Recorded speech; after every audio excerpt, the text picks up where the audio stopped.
Joining us this hour, Daisy Cousins is here in Brisbane with me. Caroline di Russo is in Perth, and the Caleb Bond, that's right, Caleb Bond joining us out of Adelaide. Good to have each of you on the panel tonight. Great to be here, Gary. Now, each of you are a little closer to it than I am, but the idea the Greens want to have 16 and 17-year-olds voting, I mean, this is completely fraught. I have a 13-month-old grandson. I'm going to get him to identify as a 16-year-old.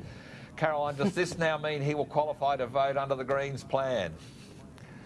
Probably. It seems you can identify anything as far as the Greens are concerned. But look, Gary, the thing that I'm a little bit worried about, well, I made a lot of pretty poor decisions as a 16 and 17-year-old, and I'm not really sure whether, you know, being asked to make big political decisions is something they're really capable of.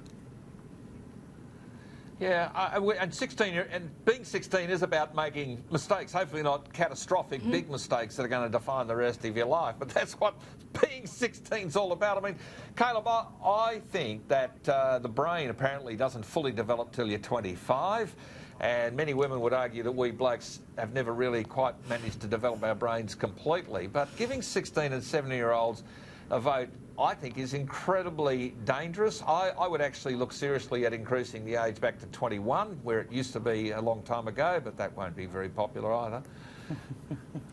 No, well, if you raised it to 21, I wouldn't be able to vote. I'm 20 myself, and I've been politically aware for a very long time. But when I was 16, I was arguing against dropping the voting age, because I look at the people I went to school with, and so many of them were not politically aware. Now, the argument the Greens and many on the left always mount is that if we lower the voting age, we will engage more young people in politics. All they're actually trying to do is get more voters for themselves, because they know that young people tend to skew left.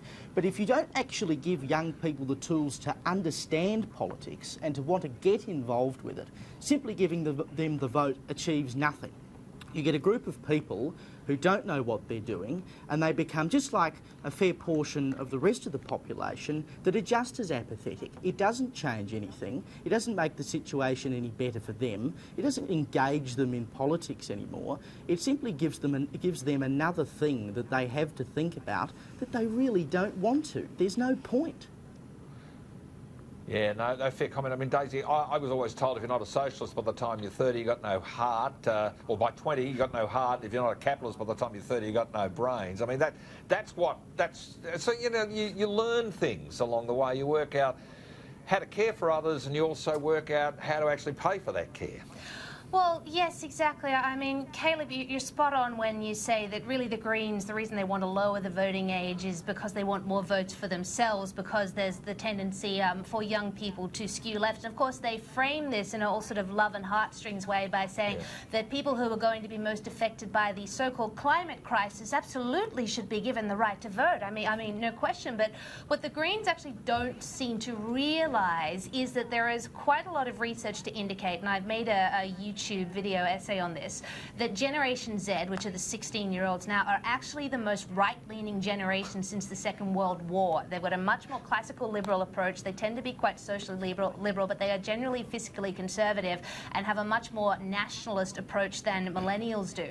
So if, for instance, the Greens did succeed in their grand campaign to have 16-year-olds vote, 16-year-olds have enough on their plate as it is, I think they might be a little bit unpleasantly surprised as to who those 16-year-olds might actually vote for. Well, I mean, that's possibly the engagement argument, but we will see. I think there's a manipulation of people much younger than that's going on right now with a lot of these Greta Thunberg-inspired climate gatherings. I mean, this is a girl whose aspiration at the moment is not to finish school, it seems. She has no ambition to learn more because she knows it all, and, well, she's worth countless millions of dollars because she's yabbered on about everything she believes to be absolutely true. So I suppose that's a bit of capitalism at work.